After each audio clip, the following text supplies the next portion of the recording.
taken up this term that begins today at the Supreme Court. But want to get to as many calls as we can. Greg, Chattanooga, Tennessee, on our line for Independence. Go ahead, Greg. Good morning. How are you? I'm glad you took my call, but boy, that was a mouthful. I wish I'd wrote half of that down so I could answer her back, because I think the problem is everybody ain't reflecting on our Bill of Rights. We knew that we, had an inner self that, reflects on a greater power.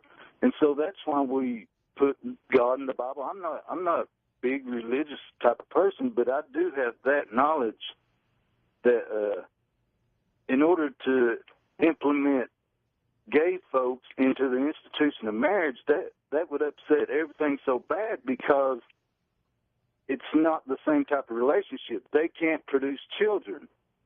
And we know that's why God wanted man and woman to be together to produce children.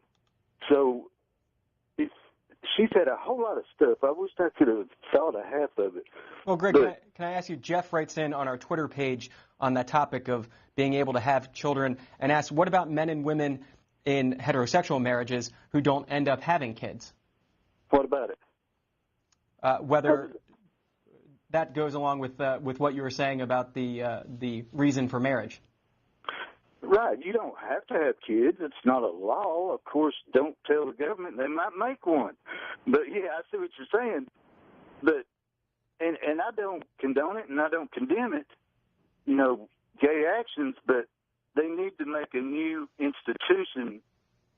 They can't call it marriage, because that is not marriage as we see it. The founders of this country, as our Bill of Rights say, we've seen it in our eyes. The people that live here, that founded this place and knew what we had in our past, Sodom and Gomorrah and all that, don't work.